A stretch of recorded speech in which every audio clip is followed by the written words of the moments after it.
Good morning, friend. Today we are going to start our next foundation lectures. So today's topic is study of cell membrane. ठीक है, तो cell membrane एक important part है cell का. Cell membrane को जो है हम डेफिनेशन बता सकते हैं सेल मेम्ब्रेन की. The membrane around cytoplasm of cell, that is called as cell membrane. तो सेल मेम्ब्रेन को कई नाम है, जैसा उसको अपन प्लाज्मा मेम्ब्रेन भी बोल सकते हैं, और we are going to call it as हम उसको जो है वो प्लाज्मा लेमा भी बोल सकते हैं. ठीक है, तो हम उसको सेल मेम्ब्रेन बोल सकते हैं, प्लाज्मा मेम्ब्रेन भी बोल सकते हैं, या प्लाज्मा लेमा भी बोल सकते हैं. तो अगर हम एनिमल सेल की बात करते हैं तो एनिमल सेल की आउटर मोस्ट बाउंड्री है, that is a cell membrane. लेकिन प्लांट सेल और माइक्रोबियल सेल जो है इसकी आउटर मोस्ट बाउंड्री है, that is a cell wall. So cell wall is the outermost boundary of both plant and microbial cell. लेकिन मैं अगर इसकी बात करता हूँ सेल मेम्ब्रेन की, मतलब एनिमल सेल की अगर बात करता हूँ, तो एनिमल सेल में सेल मेम्ब्रेन जो है ये आउटर मोस्ट बाउंड्री है. ठीक है, तो हम सिंपली सबसे पहले हमको ये बताना है कि सेल मेम्ब्रेन या प्लाज्मा मेम्ब्रेन की डेफिनेशन क्या है. तो सेल मेम्ब्रेन या प्लाज्मा मेम्ब्रेन की डेफिनेशन क्या है? It is the membrane around cytoplasm of cell. ठीक है, तो हमको सेल में जनरली दो मेम्ब्रेन दिखते हैं. एक सेल मेम्ब्रेन दिखती है, साइटोप्लाज्म के अराउंड में दिखती है, और दूसरी जो मेम्ब्रेन है वो हमको दिखती है, that is a nuclear membrane, जो कि न्यूक्लियोप्लाज्म के अराउंड में रहती है, जिसको अपन बोलते हैं that is called as nuclear membrane बोलते हैं. ठीक है, तो ये सेल मेम्ब्रेन और प्लाज्मा मेम्ब्रेन है, इसके इंपॉर्टेंट कैरेक्टरिस्टिक्स क्या है? पहला इंपॉर्टेंट कैरेक्टरिस्टिक्स है it is present in prokaryotic cell as well as eukaryotic cell. यानी सारे किंगडम के ऑर्गेनिज्म में ये मेम्ब्रेन प्रेजेंट है. या हम ये बोलेंगे कि ये मेम्ब्रेन जो है वो प्रोकैरियोटिक सेल में भी प्रेजेंट है और यूकैरियोटिक सेल में भी प्रेजेंट है. दोनों भी सेल में जो है ये प्रेजेंट है. प्रोकैरियोटिक सेल में भी प्रेजेंट है, एज वेल एज हम क्या बोलेंगे, it is also present in the eukaryotic cell. ठीक है, उसके बाद में हम ये बता रहे हैं कि प्लाज्मा मेम्ब्रेन जो है, प्लाज्मा मेम्ब्रेन जो है ये सिलेक्टिवली परमेबल मेम्ब्रेन है. प्लाज्मा मेम्ब्रेन कैसी है? सिलेक्टिवली परमेबल मेम्ब्रेन है. यानी ये सारे सब्सटेंसेस को अलाउज नहीं करती है to pass through it. It allows only selected substances to pass through it, है ना. It allows only selected substances to pass through it. So this property of plasma membrane is called as, इसको अपन क्या बोलते हैं, selective permeability. This property is called as selective permeability of plasma membrane. उसको अपन selective permeability property of plasma membrane बोलते हैं. उसके बाद में प्लाज्मा मेम्ब्रेन जो है, प्लाज्मा मेम्ब्रेन जो है वो प्लांट सेल, एनिमल सेल और माइक्रोबियल सेल तीनों भी सेल में हमको दिखती है. ठीक है, और चौथी कैरेक्टरिस्टिक्स है plasma membrane they are made up of lipids and proteins. वो किससे बनी हुई है? लिपिड्स एंड प्रोटीन्स बनी हुई से बनी हुई लिपिड्स एंड प्रोटीन से बनी हुई है. उसका सबसे इंपॉर्टेंट है उसका chemical composition. So chemical composition of plasma membrane is very important. Chemical composition of plasma membrane is very important क्योंकि उसके केमिकल कंपोजिशन डिफरेंट है. उसके केमिकल कंपोजिशन क्या है? डिफरेंट है. अगर हम उसके केमिकल कंपोजिशन का स्टडी करना चाहेंगे, है ना, यदि अपन उसके केमिकल कंपोजिशन का स्टडी करना चाहेंगे तो हमको देखो उसके केमिकल कंपोजिशन में क्या क्या दिखता है. सो उसके केमिकल कंपोजिशन में हम ये बोलेंगे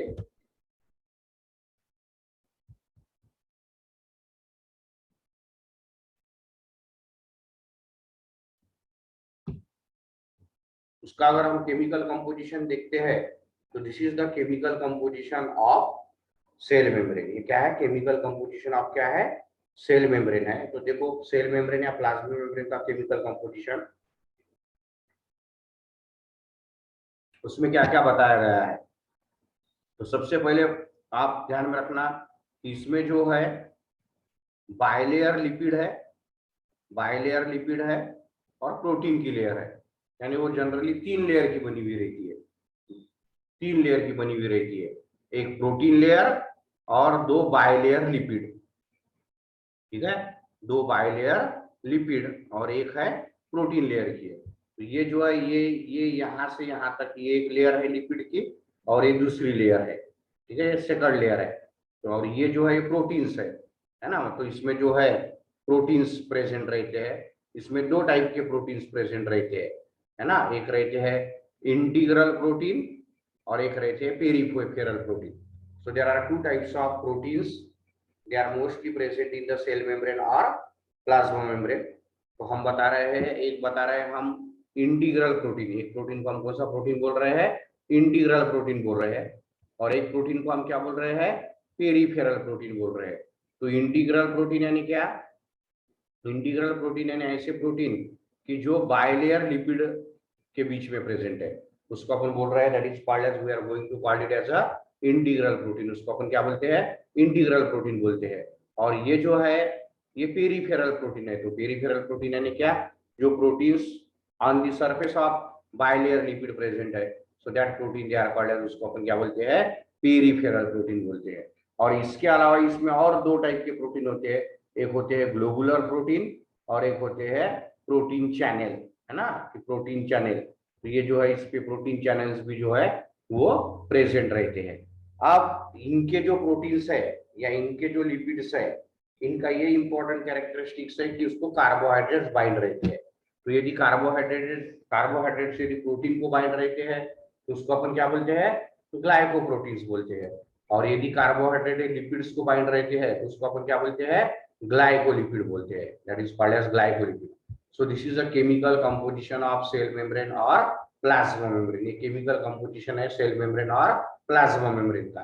और स्ट्रक्चरली यदि हम सेल मेम्ब्रेन या प्लाज्मा मेम्ब्रेन को ऑब्जर्व करते हैं, स्ट्रक्चरली यदि हम प्लाज्मा मेम्ब्रेन या सेल मेम्ब्रेन को ऑब्जर्व करते हैं तो हमको ये पता चलता है कि प्लाज्मा मेम्ब्रेन में दो लेयर होते हैं, एक आउटर प्लाज्मा मेम्ब्रेन और एक होता है inner plasma membrane. Outer plasma membrane और एक होता है इनर प्लाज्मा मेम्ब्रेन। और ये दोनों मेम्ब्रेन के बीच में जो स्पेस होती है that is called as inter membranes space, उसको अपन क्या बोलते हैं, इंटर मेम्ब्रेनस स्पेस बोलते हैं। तो आउटर और इनर मेम्ब्रेन जो होती है इनकी थिकनेस होती है near about 60 to 75 angstrom unit, है ना। आउटर और इनर मेम्ब्रेन की जो थिकनेस रहेंगी वो कितनी रहेंगी, 60 टू 75 एंगस्ट्रॉम यूनिट। लेकिन जो इंटर मेम्ब्रेनस स्पेस है इसकी थिकनेस रहेगी near about 250 to 300 angstrom unit, है ना।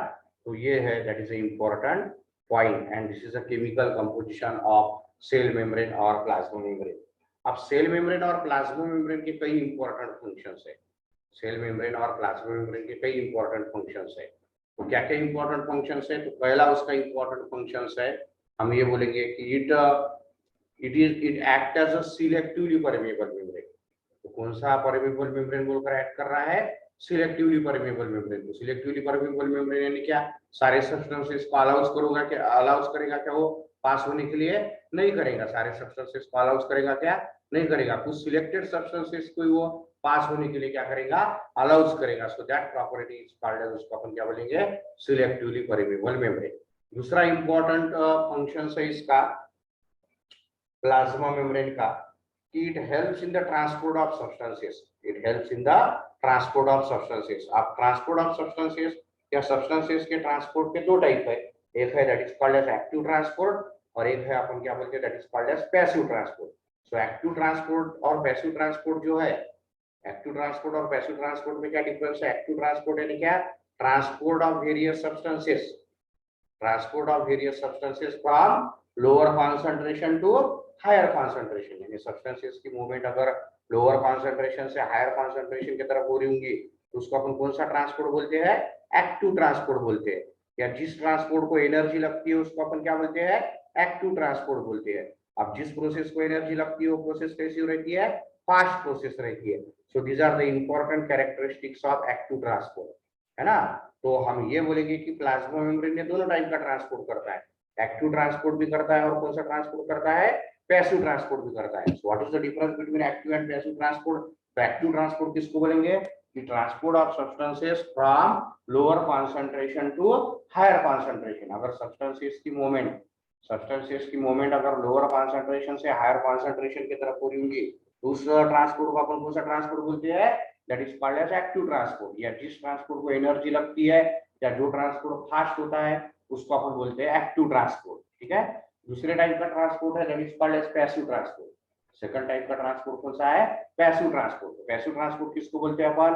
The movement of substances from higher concentration to lower concentration, that is called as, इसको अपन क्या बोलते हैं? पैसिव ट्रांसपोर्ट बोलते हैं। तो पैसिव ट्रांसपोर्ट को एनर्जी की जरूरत लगती है क्या? There is no requirement of energy, इसलिए वो प्रोसेस कैसी है? स्लो प्रोसेस है। यानी पैसिव ट्रांसपोर्ट के तीन कैरेक्टरिस्टिक्स है। There is a movement of substances from higher concentration to lower concentration, from higher concentration to हम क्या बोलेंगे? lower concentration। सेकंड हम बता रहे हैं it do not require energy, उनको कोई भी एनर्जी की जरूरत नहीं ना। अब एनर्जी की जरूरत नहीं है तो वो प्रोसेस कैसी है? स्लो प्रोसेस है। अब पैसिव ट्रांसपोर्ट के दो टाइप है, there are two types of passive transport. Passive transport के कितने टाइप है? दो टाइप है। कौन से है? पहला जो ट्रांसपोर्ट है उसको अपन क्या बोलते हैं? ऑस्मोसिस। और दूसरा ट्रांसपोर्ट को अपन क्या बोलते हैं? डिफ्यूजन बोलते हैं। तो ऑस्मोसिस यानी क्या? It is specially use, this term is specially use for the movement of water molecule. और लॉन्ग डिस्टेंस ट्रांसपोर्ट को अपन कौन सा ट्रांसपोर्ट बोलते हैं? ऑस्मोसिस बोलते हैं। क्या बोलते हैं उसको? ऑस्मोसिस बोलते हैं। और शॉर्ट डिस्टेंस ट्रांसपोर्ट को अपन क्या बोलते हैं? डिफ्यूजन बोलते हैं। डिफ्यूजन ये टर्म अपन जनरली कहां पर यूज करते हैं? द मूवमेंट ऑफ गैसेस में जो है हमें डिफ्यूजन टर्म यूज करते हैं। तो इस तरीके से प्लाज्मा मेम्ब्रेन या सेल मेम्ब्रेन जो है वो एक्टिव ट्रांसपोर्ट के लिए भी हेल्प करता है और पैसिव ट्रांसपोर्ट के लिए हेल्प करता है। तो एक्टिव ट्रांसपोर्ट भी होता है, पैसिव ट्रांसपोर्ट भी होता है। ऑस्मोसिस होता है के लिए भी हेल्प करता है और डिफ्यूजन के लिए भी हेल्प करता है। तीसरा इंपॉर्टेंट फंक्शन है, प्लाज्मा मेम्ब्रेन की वजह से जो है वो सेल को एक डेफिनाइट शेप एंड साइज मिला है। मतलब प्लाज्मा मेम्ब्रेन अगर नहीं रहती थी सेल में तो सेल को particular definite shape and size मिलती थी क्या? नहीं मिलती थी। सो that is also the important functions of plasma membrane, that is also the important functions of plasma membrane। तो इस तरीके से अपन ने ब्रीफली सेल मेम्ब्रेन या प्लाज्मा मेम्ब्रेन को डिस्क्राइब किया। सबसे पहले सेल मेम्ब्रेन या प्लाज्मा मेम्ब्रेन में अपन ने क्या बताया? सबसे पहले डेफिनेशंस बताई। सिंपली अपन ने डेफिनेशन में क्या बताया? It is the membrane around the cytoplasm of cell. उसके बाद में अपन ने इंपॉर्टेंट कैरेक्टरिस्टिक्स बताए। कैरेक्टरिस्टिक्स में क्या बताया? कि प्लाज्मा मेम्ब्रेन ये प्रोकैरियोटिक सेल और यूकैरियोटिक सेल दोनों भी सेल में प्रेजेंट रहती है। प्लाज्मा मेम्ब्रेन ये तीनों भी सेल में प्रेजेंट रहती है, plant cell, animal cell and microbial cell. तो प्लांट सेल और एनिमल सेल, प्लांट और एनिमल सेल ये यूकैरियोटिक सेल हो गया और माइक्रोबियल सेल कौन सा हो गया? प्रोकैरियोटिक सेल हो गया। उसके बाद में प्लाज्मा मेम्ब्रेन ये तीन मेम्ब्रेन है। प्लाज्मा मेम्ब्रेन ये लिविंग है, प्लाज्मा मेम्ब्रेन ये सिलेक्टिवली परमिएबल है and plasma membrane they are made up of lipids and proteins. So these are all the important characteristics of plasma membrane. प्लाज्मा मेम्ब्रेन को अपन सेल मेम्ब्रेन बोल सकते हैं और we are going to call it as a plasmalemma, उसको अपन प्लाज्मा लेमा भी बोल सकते हैं। It is the part of cell covering. वो किसका पार्ट है? सेल कवरिंग्स का पार्ट है। सेल कवरिंग्स में कितने पार्ट है? टोटल तीन पार्ट है। पहला पार्ट अपन ने डिस्क्राइब किया सेल वॉल, दूसरा पार्ट अपन बता रहे सेल मेम्ब्रेन और प्लाज्मा मेम्ब्रेन, और तीसरा पार्ट जो है that is called as glycocalyx और कैप्सूल। उसके बाद में अपन ने देखा कि chemical composition of plasma membrane. Chemically plasma membrane में क्या क्या प्रेजेंट रहते हैं? तो केमिकली प्लाज्मा मेम्ब्रेन में दो लेयर किसके रहते हैं? लिपिड के रहते हैं, और एक लेयर किसकी रहती है? प्रोटीन की लेयर रहती है। या protein layer is sandwich between two lipid layer. Protein layer is sandwich between two lipid layers. ठीक है, तो दो लिपिड के लेयर रहेंगे और एक प्रोटीन की लेयर रहेगी। ठीक है, तो जो लिपिड रहता है, लिपिड में दो पार्ट रहते हैं। एक पार्ट ये हो गया that is a head part and this part is called as tail part. ये एक लेयर है, ये दूसरी लेयर। अब इन लेयर के बीच में इस लेयर के सरफेस पर क्या रहते हैं? प्रोटीन्स रहते हैं। कितने टाइप के प्रोटीन्स रहते हैं? दो टाइप के प्रोटीन्स रहते हैं। एक इंटीग्रल प्रोटीन रहते हैं और एक कौन से प्रोटीन रहते हैं? पेरिफेरल प्रोटीन रहते हैं। And what is the difference between integral protein and peripheral protein? Integral और पेरिफेरल प्रोटीन में क्या डिफरेंस है? जो प्रोटीन्स अपने को बाइलेयर लिपिड के बीच में प्रेजेंट होते हैं, so that proteins they are called as, उसको अपन क्या बोलेंगे? Integral protein. ये डायग्राम में अपन ने बताई है इंटीग्रल प्रोटीन। यानी इंटीग्रल प्रोटीन कहाँ पर प्रेजेंट है? लिपिड, बाइलेयर लिपिड के बीच में प्रेजेंट है इंटीग्रल प्रोटीन, और उसके सरफेस पर प्रेजेंट रहने वाले प्रोटीन को अपन कौन से प्रोटीन बोलते हैं? पेरिफेरल प्रोटीन बोलते हैं।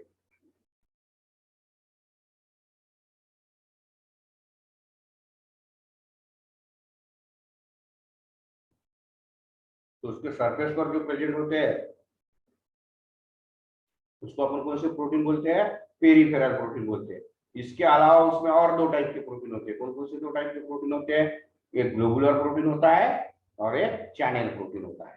ठीक है, अब इसके साथ में कार्बोहाइड्रेट का भी अटैचमेंट रहता है। So when carbohydrates they are attached to the protein layer, then that is called as glycoprotein. And when carbohydrates they are attached to the lipid layer, then that is called as glycolipid. तो specially कौन सा lipid होता है इसमें present? Cholesterol होता है। कौन सा होता है?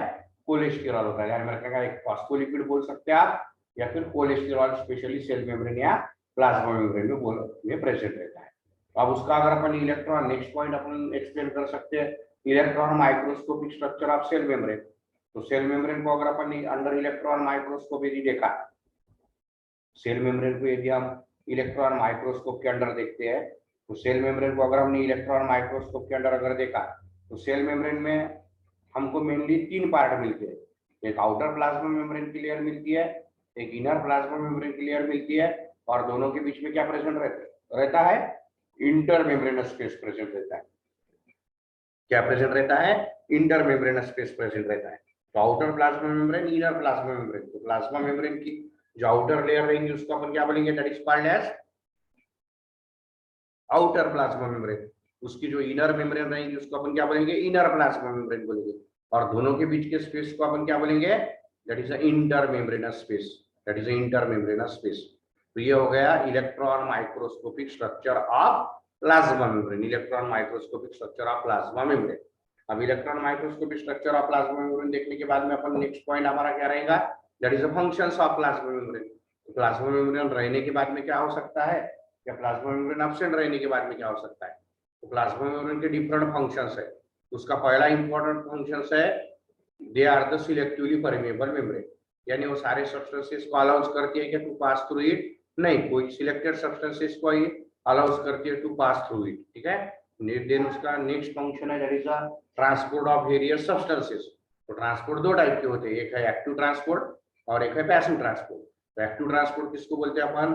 The movement of substances from lower concentration to higher concentration. So that is called, उसको अपन क्या बोलते हैं? एक्टिव ट्रांसपोर्ट बोलते हैं। अब एक अंदर सब्सटेंस अगर लोअर कॉन्सेंट्रेशन से हायर कॉन्सेंट्रेशन की तरफ जा रहा है, तो उसको क्या लगती है? एनर्जी लगती है। और जिस प्रोसेस को एनर्जी लगती है उसको अपन कौन सी प्रोसेस बोलते हैं? एक्टिव प्रोसेस बोलते हैं। यानी एक्टिव ट्रांसपोर्ट के जो है वो 3 इंपॉर्टेंट कैरेक्टरिस्टिक्स है। पहला इंपॉर्टेंट कैरेक्टरिस्टिक्स क्या है? Movement of substances from lower concentration to higher concentration. Second, it requires energy. और third, it is a fast process. और पैसिव ट्रांसपोर्ट उसके opposite, the movement of substances from higher concentration to lower concentration. दूसरा characteristics है उसका, it do not requires energy. अब जिस process को energy नहीं लगती है वो प्रोसेस कैसी रहती है? स्लो रहती है। So these are the 3 characteristics of passive transport. अब पैसिव ट्रांसपोर्ट के अगेन 2 टाइप्स है, एक है ऑस्मोसिस और एक है डिफ्यूजन। तो लॉन्ग डिस्टेंस ट्रांसपोर्ट को अपन क्या बोलते हैं? ऑस्मोसिस। और शॉर्ट डिस्टेंस ट्रांसपोर्ट को अपन क्या बोलते हैं? डिफ्यूजन बोलते हैं। तो ऑस्मोसिस जनरली जो टर्म है हम किसके मूवमेंट के लिए यूज करते हैं? वाटर के मूवमेंट के लिए यूज करते हैं। और डिफ्यूजन ये टर्म हम जो यूज करते हैं वो किसके मूवमेंट, किसके लिए यूज करते हैं? डिफ्यूजन, that is a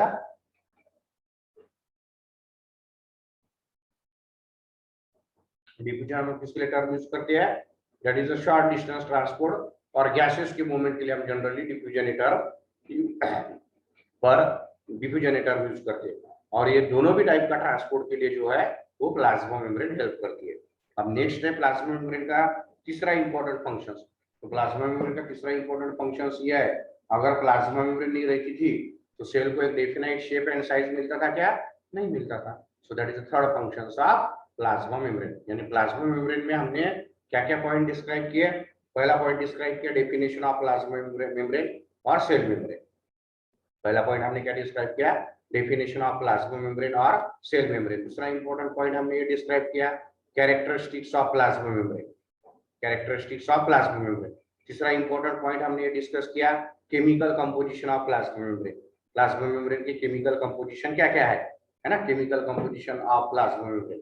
चौथा पॉइंट हमने डिस्क्राइब किया कि electron microscopic structure of plasma membrane, electron microscopic structure of plasma membrane. और लास्ट पॉइंट हमने डिस्क्राइब किया that is the functions of plasma membrane, functions of plasma membrane. तो मुझे लगता है कि आपको ये पार्ट आसानी से समझ में आया होगा।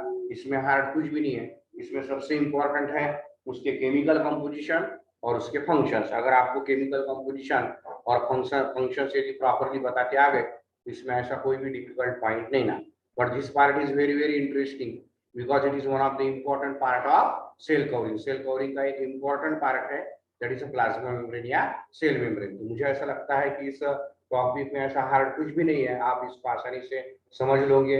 नोट्स में भी आपको अच्छी तरीके से दिया है, आप और भी डिटेल में इसको स्टडी कर सकते हो. 11th स्टैंडर्ड का जो एनसीईआरटी का किताब है उसमें fundamental unit of life cell, उसमें आप देख सकते हैं इसको, या बोर्ड के भी किताब में आपको cell fundamental unit of life cell जो चैप्टर दिया है उसमें भी आप देख सकते हो, या आप कोई भी गूगल पे भी जाके सर्च कर सकते हो कि प्लाज्मा मेम्ब्रेन क्या है, सेल मेम्ब्रेन क्या है, और उसमें कुछ भी आपको ऐसा डिफिकल्ट नहीं लगेगा. तो मैं समझता हूँ कि आपको ये चैप्टर आसानी से आपको ये टॉपिक आसानी से समझ में आया होगा.